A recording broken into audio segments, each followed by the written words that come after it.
Ram care of Anandi. ഇതിവരുടെ കാലമല്ലേ? ഒരിക്കൽ പോലും കണ്ടിട്ടില്ലെങ്കിലും ചില മനുഷ്യരും ചില സ്ഥലങ്ങളും നമുക്ക് അത്രമേൽ പ്രിയപ്പെട്ടതായി മാറും. തങ്ങളുടെ വാക്കുകളിലൂടെ ഈ കഥാപാത്രങ്ങളും ചുറ്റുപാടും നമുക്ക് പരിചയപ്പെടുത്തി തരുന്ന എഴുത്തുകാരൻ അതിലേറെ പ്രിയപ്പെട്ടവനും.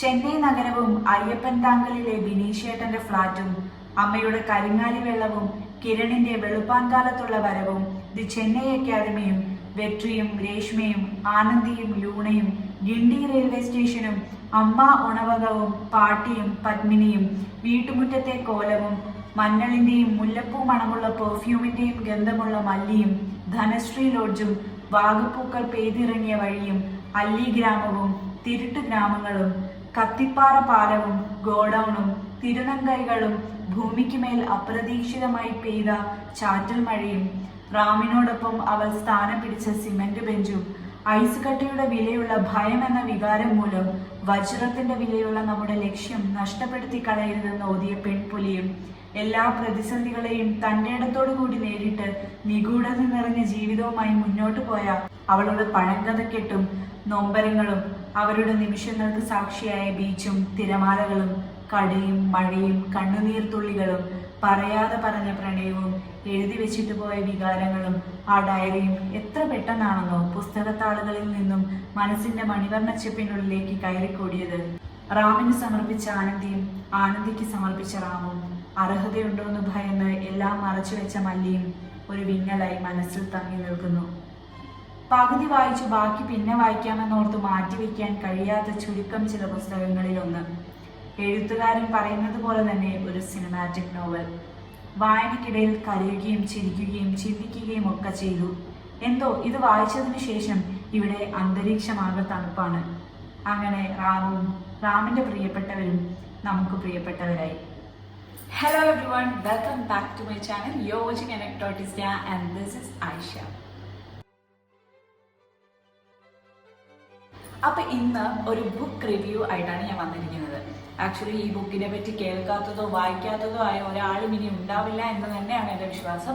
പക്ഷേ still I want to share my thoughts about this book. അല്ലെങ്കിൽ എനിക്ക് സമാധാനം വരില്ല എന്നൊരവസ്ഥയിലാണ് ഞാൻ ഈ ബുക്ക് വായിച്ചിട്ട് കുറച്ച് ദിവസങ്ങളായി.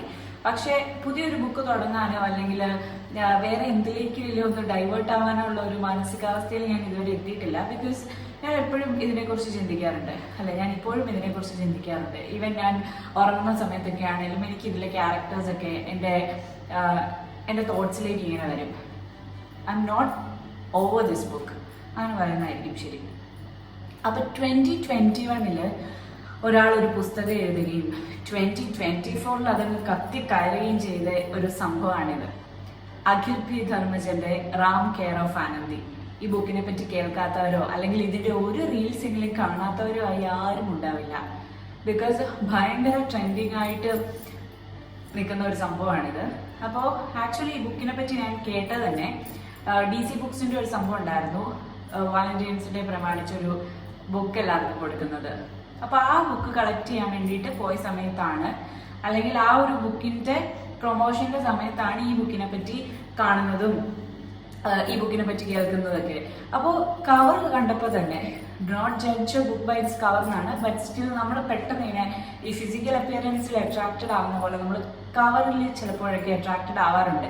ഈവൻ ഇത് വായിക്കുമ്പോൾ പൊള്ളിയില്ലെങ്കിൽ പോലും അത് വെച്ചൊരു ഫോട്ടോ എടുക്കാമെന്ന് വിചാരിച്ച് പലപ്പോഴും ഞാൻ നല്ല കവറുള്ള ബുക്കുകൾ വാങ്ങിക്കാറുണ്ട്. ബിക്കോസ് അതൊരു രസം ഉണ്ടായിരിക്കും, കാണുമ്പോൾ ഒരു ഭംഗി തോന്നുമ്പോൾ അത് പിടിച്ചുകൊണ്ടിരിക്കുമ്പോൾ ഒരു ഗുമ്മാണ്, വെറുതെ പട്ടിശോയ്ക്ക് വേണ്ടിയിട്ട്. അപ്പോൾ ഇത് കണ്ടപ്പോൾ തന്നെ കവർ അടിപൊളിയാണല്ലോ എന്ന് തോന്നി. പിന്നെ ഇതിന്റെ റിവ്യൂസ് ഒക്കെ എടുത്ത് നോക്കിയപ്പോഴും വായിച്ചവർക്കൊക്കെ അത്യാവശ്യം നല്ല ഭയങ്കര നല്ല അഭിപ്രായം. ആൻഡ് എന്തോ ഭയങ്കര ഒരു ഡിഫറെന്റ് ആയിട്ടുള്ള ഒരു സാധനമാണ് ഇത് എന്ന് മനസ്സിലായി. അപ്പൊ റീൽസ് ഒക്കെ കണ്ട് ഭയങ്കര ഒരു ഇതായി. ഇനിയിപ്പോ ഞാൻ മാത്രം വായിക്കാനുള്ളൂ എന്നൊരു അവസ്ഥയിലാവുമല്ലോ. അല്ലെങ്കിൽ എന്തെങ്കിലും ഒരു സാധനം ഭയങ്കരമായിട്ട് ട്രെൻഡിങ് ആയിട്ട് എല്ലാവരും വായിച്ചു എന്നാകുമ്പോൾ നമ്മൾ വിചാരിക്കും ഇതിന് വായിക്കാതിരുന്നു കൂടാ എന്നൊരവസ്ഥയാകും. അപ്പൊ എന്തായാലും എനിക്ക് ഈ ബുക്ക് കിട്ടി. അങ്ങനെ ഞാനും ഈ ബുക്ക് വായിച്ചു തുടങ്ങി.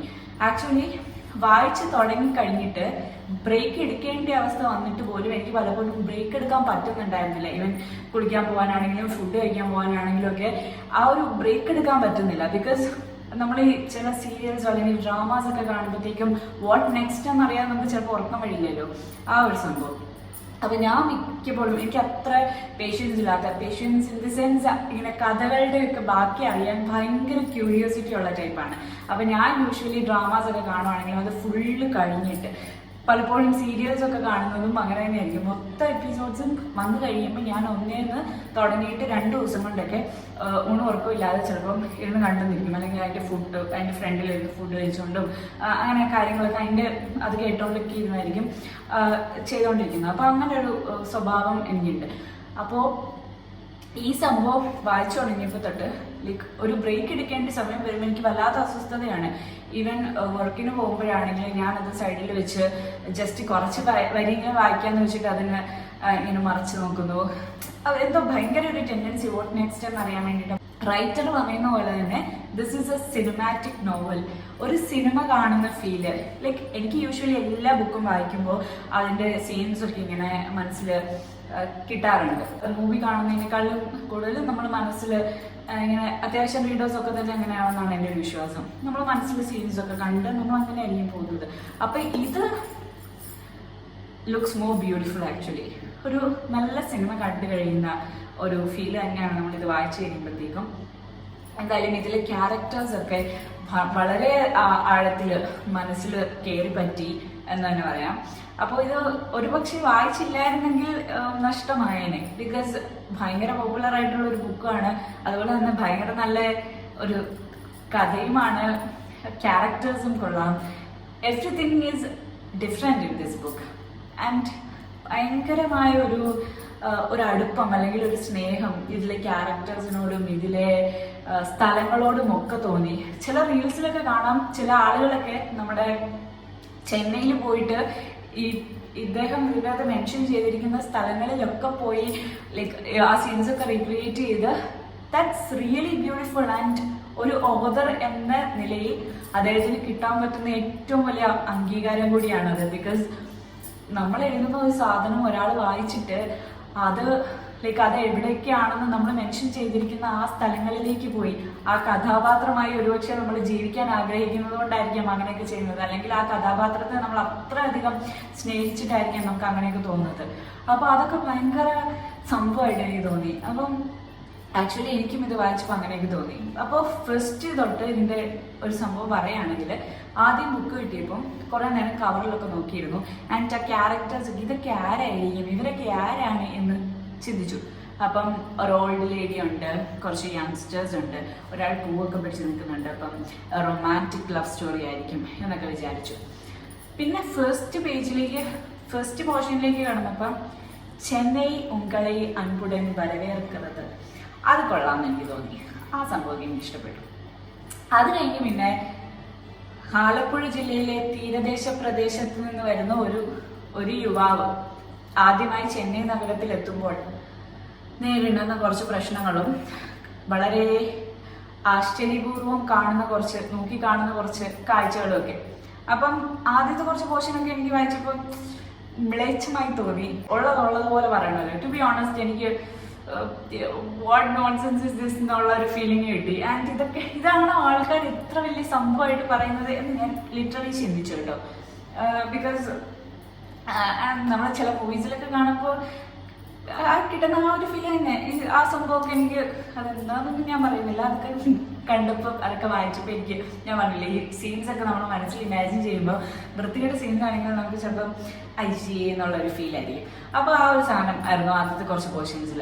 അത് ഇനി മെല്ലെ കുറച്ച് പേജസ് ഇങ്ങനെ കഴിയും തോറും നമ്മൾ we get involve in that, അല്ലെങ്കിൽ we get immersed in that. ആ ഒരു സാധനം എനിക്ക് കിട്ടി. അപ്പോൾ പയ്യെ ഫസ്റ്റ് നമ്മൾ കാണുന്ന റാം എന്ന് പറയുന്ന ചെറുപ്പക്കാരനും പുള്ളിയുടെ ജേണിയും നമ്മൾ അക്സെപ്റ്റ് ചെയ്ത് കഴിഞ്ഞു. അത് കഴിഞ്ഞ് പുള്ളി ചെല്ലുന്ന ബെനീഷേട്ടൻ്റെ ഫ്ലാറ്റും അവിടെ അരങ്ങേറുന്ന സംഭവങ്ങളും അതുപോലെ തന്നെ പുള്ളിയുടെ കോളേജിൽ മീറ്റ് ചെയ്യുന്ന ആൾക്കാരും ഓരോരുത്തരെയായി നമ്മൾ ഇഷ്ടപ്പെടാൻ തുടങ്ങും. ബിക്കോസ് ആ ക്യാരക്ടറൊക്കെ നമ്മളുടെ ഒരു ഭാഗമായി എന്ന് നമുക്ക് തോന്നും. അല്ലെ നമ്മുടെ അവരെയൊക്കെ നമുക്കറിയാം, പരിചിതമുള്ള മുഖങ്ങളായി നമുക്ക് തോന്നും. അപ്പോൾ രേഷ്മ എന്ന് പറയുന്ന ക്യാരക്ടറാണെങ്കിലും വെട്രി എന്ന് പറയുന്ന ക്യാരക്ടറാണെങ്കിലും ആദ്യം ഭയങ്കര ആറ്റിറ്റ്യൂഡിൽ നിൽക്കുന്ന ആനന്ദി എന്ന് പറയുന്ന റിസപ്ഷനിസ്റ്റ് ആണെങ്കിലും അതുപോലെ തന്നെ പാട്ടിയാണെങ്കിലും പാട്ടിയുടെ ബ്യൂട്ടിഫുൾ വീടാണെങ്കിലും ആ ഒരു കോലവും പിന്നെ കാറും പത്മിനിയും ലൂണയും ഇതൊക്കെ എന്തോ എനിക്ക് ഭയങ്കരമായിട്ട് ഇമാജിൻ ചെയ്യാൻ പറ്റി, ഭയങ്കരമായിട്ട് അറ്റാച്ച്ഡ് ആവുകയും ചെയ്തു. അപ്പോൾ എനിക്കെന്തോ നമ്മളുടെ വീട്ടിൽ ഇറങ്ങിയിരുന്ന ഒരു സംഭവം പോലെ ഒരു ഫീലൊക്കെ കിട്ടി.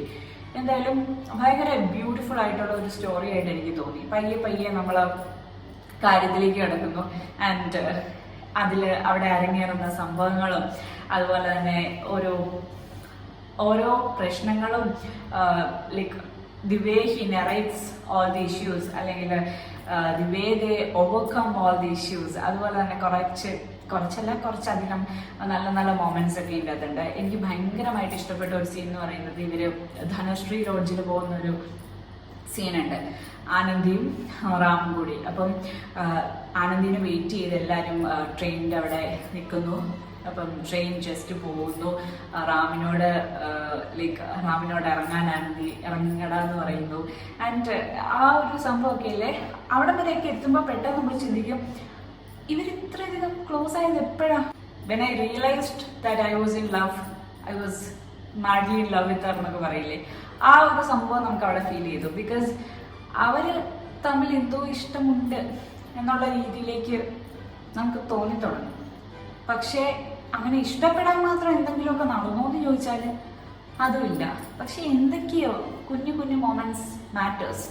അപ്പോൾ റാമും ആനന്ദിയും ഒരുമിച്ച് പിന്നെ യാത്ര ചെയ്യുന്നു, ആ ലോഡ്ജിൽ റൂം എടുക്കുന്നു. ആൻഡ് വാഗമരങ്ങൾക്ക് ഇടയിലൂടെയുള്ള നടത്തവും അവരുടെ ബെഞ്ചും അവരുടെ കോൺവെർസേഷൻസും അതുപോലെ തന്നെ റൂമിൽ വരുമ്പോൾ റാമിൻ്റെ മീശ തിരിച്ചു വെക്കുന്നതും ആ സീൻസൊക്കെ ഭയങ്കര ബ്യൂട്ടിഫുൾ ആയിട്ട് തോന്നി.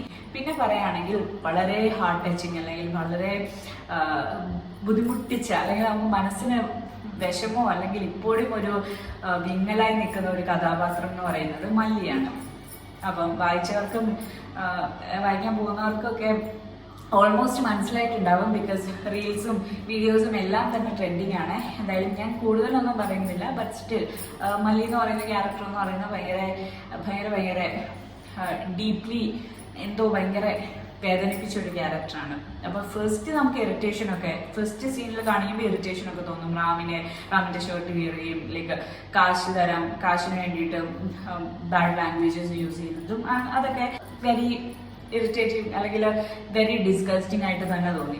അത് കഴിഞ്ഞിട്ട് പിന്നെ മല്ലിയുടെ കഥ കേൾക്കുമ്പോഴും അല്ലെങ്കിൽ റാമും ആ സിമെന്റ് ബെഞ്ചിൽ അവിടെ ഇങ്ങനെ ഇരിക്കുമ്പോഴും റാമിന്റെ പേരിനൊപ്പം മല്ലിയുടെ പേര് ആ സിമെന്റ് ബെഞ്ചിൽ എഴുതി വെച്ചപ്പോഴും പറയാതെ പറഞ്ഞ ആ ഇഷ്ടം അറിയിച്ചപ്പോഴും ഒക്കെ എന്തോ ഭയങ്കര ബുദ്ധിമുട്ട് ഫീൽ ചെയ്തു. സീരിയസ്ലി അത് വായിക്കുമ്പോഴത്തേക്കും നമുക്ക് എന്തോ നഷ്ടപ്പെട്ട പോലെ അല്ലെങ്കിൽ നമുക്ക് എന്തൊക്കെയോ ലൈക്ക് ലോസ്റ്റ് ലവ് ആ ഒരു ഫീലിംഗ് നമുക്ക് ശരിക്കും കിട്ടുന്നുണ്ടായിരുന്നു. ആൻഡ് അതൊക്കെ കഴിഞ്ഞ് മല്ലിയുടെ ഫുള്ള് കഥയും മല്ലിയുടെ വീട്ടിലേക്കുള്ള പോക്കും അവിടുത്തെ അനുഭവങ്ങളും ഒക്കെ ശരിക്കും പറഞ്ഞാൽ ഭയങ്കരമായിട്ട് കരയിപ്പിച്ചു എന്നല്ല, ഭയങ്കര വേദനിപ്പിച്ചു. ഭയങ്കരമായിട്ട് ഇവിടെ കൊണ്ടു എന്ന് പറയുന്നതായിരിക്കും correct. Seriously I was literally very sad. Okay, എനിക്കെന്തോ ചില പോർഷൻസൊക്കെ ഞാൻ ബസ്സിലിരുന്നൊക്കെ ആയിരുന്നു വായിച്ചത്. അപ്പോൾ എനിക്ക് കരയണം എന്നുണ്ട്, കണ്ണുനീരൊക്കെ ഇങ്ങനെ വന്നിരിക്കുകയായിരുന്നു. പക്ഷെ ആൾക്കാർ എന്ത് വിചാരിക്കും എന്ന് വിചാരിച്ചിട്ട് ആ ഒരു സാധനം എന്തായാലും എനിക്ക് ഞാൻ ഭയങ്കരമായിട്ട് ഇൻവോൾവ് ആയിട്ട് വായിച്ച ഒരു പുസ്തകമാണ്. കുറേ നാളെ ഞാൻ മലയാളത്തിലൊരു ബുക്ക് ആക്ച്വലി വായിച്ചിട്ട്. ഞാൻ യൂഷ്വലി ഇപ്പോൾ കുറച്ച് നാളായിട്ട് വായിക്കുന്നത് കുറവാണ്. ഞാൻ ബേസിക്കലി വെബ് നോവൽസും സാധനങ്ങളൊക്കെയാണ് വായിക്കാറ്. അപ്പം കുറേ നാളുകൾക്ക് ശേഷം ഇത് എത്ര പോപ്പുലറായിട്ട് ഇത് ഞാൻ വായിച്ചില്ലെങ്കിൽ ശരിയാവില്ലല്ലോ എന്ന് ഓർത്തിട്ട് ഞാൻ ആക്ച്വലി വായിച്ച സാധനമാണ്. അത് എനിക്കെന്തോ മലയാളം പണ്ടല്ല കുറേ നാളായി പഠിച്ചിട്ട് കുറച്ച് കാലങ്ങൾക്ക് ശേഷം ഒരു ഗ്യാപ്പിന് ശേഷം മലയാളം വായിച്ചപ്പോൾ വല്ലാത്തൊരു സന്തോഷം തോന്നി. അത് ഈ പുസ്തകം തന്നെ ആയതുകൊണ്ട് അതിലേറെ സന്തോഷം തോന്നി. അപ്പം എപ്പോഴും എനിക്ക് ഈ പണ്ട് തൊട്ടേ വായിക്കുമ്പോൾ ഈ എഴുത്തുകാരുമായിട്ടുള്ള ഒരു ക്ലോസ്നെസ് അല്ലെങ്കിൽ ഒരു ബോണ്ട് ഫീൽ ചെയ്യാറുണ്ട്. അപ്പം ഇതിൻ്റെ അകത്തെ റാം എന്ന് പറയുന്നത് നമ്മുടെ റൈറ്റർ അഖിൽത്തി ധർമ്മജൻ തന്നെയാണ് എന്നതാണ് ഒരിത്. ബിക്കോസ് നമുക്കത് പല സീൻസിലും നമ്മൾ ഇമാജിൻ ചെയ്യുമ്പോൾ ഓക്കെ, എൻ്റെ മനസ്സിലുണ്ടായിരുന്ന റാം എന്ന് പറയുന്നത് അഖില തന്നെയായിരുന്നു. ആൻഡ് എൻ്റെ മനസ്സിലുണ്ടായിരുന്ന മല്ലി എന്ന് പറയുന്നത് എനിക്ക് അത്യാവശ്യം ഇഷ്ടമുള്ള ഒരു ട്രാൻസ്ജെൻഡർ വുമൺ ആണ്. ഞാൻ അതിവിടെ പറയുന്നില്ല.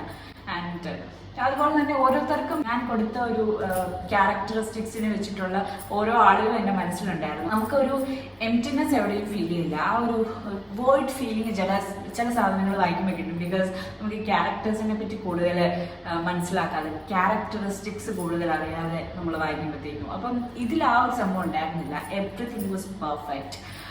അപ്പോൾ എന്തായാലും മല്ലിയും ആനന്ദിയും റാമും ഒക്കെ ഭയങ്കര ഫേവറേറ്റ് ക്യാരക്ടേഴ്സ് ആയിട്ട് എന്നും ഉണ്ടാവും.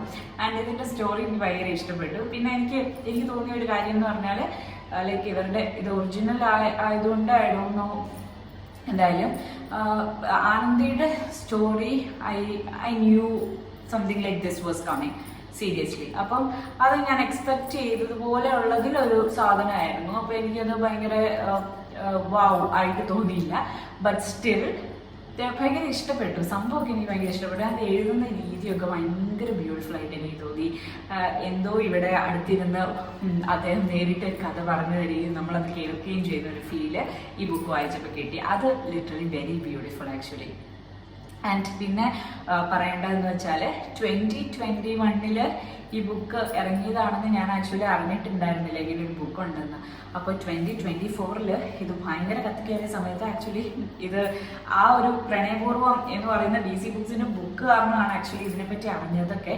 അപ്പോൾ അതെന്തായാലും I M literally very grateful for that. അപ്പം ഇത്രയും ഒരു ബ്യൂട്ടിഫുൾ സാധനം വായിക്കാൻ പറ്റിയതിൽ ഭയങ്കര സന്തോഷം. എന്തായാലും ഇതിൻ്റെ ഒരുപാട് എഡിഷൻസ് മാറി വരുന്നുണ്ട്. ഞാൻ വായിച്ചത് 17th എഡിഷനാണ്. അപ്പോൾ അതിൽ ചെറിയ മിസ്റ്റേക്സ് ഒക്കെ എനിക്ക് ഒബ്വിയസ്ലി കാണാൻ പറ്റിയിട്ടുണ്ടായിരുന്നു. എന്തായാലും ഇപ്പോൾ 30 സംതിങ് എഡിഷൻ ആയെന്ന് തോന്നുന്നു. അപ്പം ഞാൻ 30th എഡിഷനെ കുറിച്ച് കേട്ടായിരുന്നു. എന്തായാലും ഒരുപാട് എഡിഷൻസ് മാറി വന്നുകൊണ്ടിരിക്കുകയാണ്. ആൻഡ് ഇതിൻ്റെ സക്സസ് റേറ്റും അത്രയധികം ഹൈ ആണ്. ആൻഡ് മലയാളത്തിൽ ഇത്രയധികം ഒരു സക്സസ് റേറ്റ് വന്നത് തന്നെ അടിപൊളിയാണ്. നമുക്ക് എല്ലാവർക്കും അഭിമാനിക്കാൻ പറ്റുന്ന ഒരു കാര്യമാണ്. ആൻഡ് ഇതിൻ്റെ പ്രൊമോഷൻസ് ഒക്കെ ഭയങ്കര പൊളിയാണ്. ആൻഡ് ഇതിനെപ്പറ്റി ചെയ്യുന്ന റീൽസ് ഒക്കെയും അടിപൊളിയാണ്. അപ്പോൾ ഭയങ്കര ബ്യൂട്ടിഫുൾ ആണ്. ചിലർ എന്തുമാത്രം എഫേർട്സ് ഇട്ടാണ് എല്ലാവരും റീൽസ് ഒക്കെ ചെയ്യുന്നത് നോക്കുമ്പോൾ ഐ ക്യാൻ ഫീൽ ദാറ്റ്.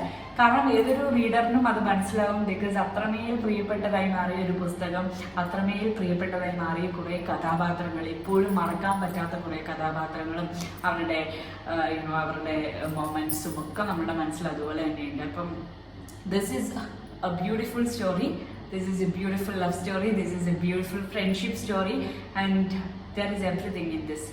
ഭയങ്കര ഇഷ്ടപ്പെട്ടു. ലിറ്റിൽ മൊമെന്റ്സ് പോലും ഭയങ്കര ക്യൂട്ടായിട്ട് തോന്നി. അതുപോലെ തന്നെ ചില ഭയങ്കര വിഷമമായ ആ ഒരു പാലവും അവരുടെ മല്ലിയുടെയും കൂട്ടുകാരുടെയും താമസവും അവിടെ അന്ന് പെയ്തു വീണ മഴയും അതൊക്കെ ഭയങ്കര ഒരു വേദനയായിട്ട് ഇപ്പോഴും സ്റ്റിൽ മനസ്സിലുണ്ട്. അപ്പം എനിക്ക് ഈ തോട്ട്സ് ഒക്കെ ഷെയർ ചെയ്തില്ലെങ്കിൽ ഐ ക്യാനോട്ട് മൂവ് ഓൺ എന്നുള്ള അവസ്ഥയാണ്. എനിക്ക് മിക്ക ബുക്കും വായിക്കുമ്പോൾ അങ്ങനെയൊക്കെ തന്നെയാണ്. ഒന്നല്ലെങ്കിൽ ആരോടെങ്കിലും പറയാം, അല്ലെങ്കിൽ വേറെ എന്തെങ്കിലും പുതിയ സാധനങ്ങൾ റീസ്റ്റാർട്ടോ റിഫ്രഷ് അങ്ങനെ ചെയ്താലേ എനിക്ക് ഒരു സമാധാനമാവുള്ളൂ. എന്തായാലും ഐ എം ഹാപ്പി. അപ്പോൾ നിങ്ങൾ ആരെങ്കിലും ആ ബുക്ക് ഇനി വായിക്കാനുണ്ടെങ്കിൽ you can definitely give it a try. Because നിങ്ങൾക്ക് നഷ്ടപ്പെടുന്ന ആ സമയം ഒരിക്കലും നഷ്ടപ്പെടില്ല എന്ന് എനിക്ക് തോന്നില്ല. And this is seriously good. ആദ്യത്തെ കുറച്ച് പോർഷൻസ് വായിച്ചപ്പോൾ എനിക്ക് തോന്നിയില്ല ഒരിക്കലും ഇത് ഇത്രയും അടിപൊളിയായിട്ടുള്ള ഒരു ബുക്കായിരിക്കും എന്ന്. ആൻഡ് അപ്പം എനിക്ക് തോന്നി ഭയങ്കരമായിട്ട് വെറുതെ ഹൈപ്പ് കിട്ടിയതാണ്. ആൻഡ് ഇത് ഭയങ്കര ഓവർ റേറ്റഡ് സാധനമാണ്, ഒരാൾ നല്ലതാണെന്ന് പറഞ്ഞുകൊണ്ട് മാത്രം ബാക്കിയുള്ളവർ നല്ലതാണെന്ന് പറയുന്നതാണ് എന്നൊക്കെ എനിക്ക് സീരിയസ്ലി ഫീൽ ചെയ്തു. അത് ചില സാധനങ്ങളൊക്കെ കാണുമ്പോൾ എനിക്ക് തോന്നാറുണ്ട്. ഈ ചില ഇപ്പം റീൽസ് തന്നെ എടുക്കുകയാണെങ്കിൽ ചില റീലൊക്കെ കാണുമ്പോൾ നമ്മൾ വിചാരിക്കും ഇത് എന്ത് കൂറ സാധനമാണ്, പക്ഷെ കമന്റ് സെക്ഷൻ നോക്കുമ്പോഴത്തേക്കും വാവ് അടിപൊളി എന്നൊക്കെ എല്ലാവരും ഇടുമെന്ന് ഞാൻ ശരിക്കും വിചാരിക്കാറുണ്ട്. അപ്പം എൻ്റെ ചിന്താഗതിയുടെ കുഴപ്പമാണോ അതോ ഇത് ശരിക്കും അടിപൊളിയാണോ? അപ്പം പിന്നെ ഞാൻ പൊട്ടയാണെന്ന് ഇടാൻ വന്ന കമന്റ് ഞാൻ സ്വാഭാവികമായിട്ട് ഇടില്ല. ബിക്കോസ് ബാക്കിയുള്ളവർ എന്നെ വധിക്കുമല്ലോ. അപ്പം പിന്നെ അത് വേണ്ടാന്ന് വെക്കും. അപ്പം അങ്ങനെ ഒരു സംഭവം ഓവർ റേറ്റഡ് ആണ് എന്നെനിക്ക് തോന്നി. പക്ഷെ കുറച്ച് കഴിഞ്ഞപ്പോൾ എനിക്ക് മനസ്സിലായി ഓവർ റേറ്റഡ് ഒന്നും അല്ല ഇത്, അതിനുള്ളതുണ്ട്. എന്തായാലും ഭയങ്കര ബ്യൂട്ടിഫുൾ ആണ്. പിന്നെ പുള്ളി സ്ക്രിപ്റ്റ് റൈറ്റർ ഒക്കെയാണ്. സംഭവം സ്വാഭാവികമായിട്ടും ദിസ് വിൽ ടേൺ ബ്യൂട്ടിഫുൾ അല്ലേ. Anyways I M so happy that I spend few hours on this book. And if you are someone who did not read it yet, you can definitely give it a try. This is a beautiful book and eppozhum one of my favorite books il idu undavum. And എനിക്ക് വീണ്ടും വായിക്കുന്നവരെ പറ്റി ഞാൻ കേട്ടിട്ടുണ്ട് ഇത്, പക്ഷെ എനിക്കിത് ഇനി വായിക്കാനുള്ള ഒരു ത്രാണിയില്ല സത്യം പറഞ്ഞാൽ. ആ ഒരു വിങ്ങലും ആ ഒരു മറ്റേ വേദനകളും ഒക്കെ അതുപോലെ തന്നെ എൻ്റെ മനസ്സിൽ കിടക്കട്ടെ. പക്ഷെ ഇതിനൊരു സെക്കൻഡ് പാർട്ട് ഉണ്ടെങ്കിൽ പൊളിക്കും കേട്ടോ. ബിക്കോസ് നമ്മളിപ്പം ആഗ്രഹിക്കുന്ന കുറേ കാര്യങ്ങളുണ്ട്, അല്ലെങ്കിൽ നമ്മളുടെ ഉള്ളിൽ കുറെ ചോദ്യങ്ങൾ ബാക്കിയുണ്ട്. ആനന്ദിയെ പറ്റിയും റാമിന്റെയും ആനന്ദിയുടെയും ജീവിതത്തെ പറ്റിയും ഒക്കെ കുറെ ചോദ്യങ്ങൾ ഇങ്ങനെ മനസ്സിലിങ്ങനെ ചോദ്യചിഹ്നങ്ങളായിട്ട് ഇങ്ങനെ നിൽക്കുന്ന കുറെ സാധനങ്ങളുണ്ട്. അപ്പം അതിന്റെയൊക്കെ ഉത്തരങ്ങൾ കിട്ടുമായിരുന്നെങ്കിൽ കൊള്ളാം, അല്ലെങ്കിൽ റാമും ആനന്ദിയും ഒന്നിക്കുമായിരുന്നെങ്കിൽ, അല്ലെങ്കിൽ ആനന്ദിയുടെ ഇപ്പോഴത്തെ അവസ്ഥ, അങ്ങനെയൊക്കെ കുറെ സംഭവങ്ങൾ നമുക്ക് കിട്ടുമായിരുന്നെങ്കിൽ കൊള്ളാമെന്നുണ്ട്. അപ്പോൾ അതൊക്കെ വെച്ചിട്ട് ഒരു സെക്കൻഡ് പാർട്ട് ഉണ്ടായിരുന്നെങ്കിൽ ഇത് പൊളിക്കുമെന്ന് എനിക്ക് തോന്നുന്നു. പക്ഷേ ഇതിങ്ങനെ തന്നെ നിൽക്കുന്നതുമായിരിക്കും.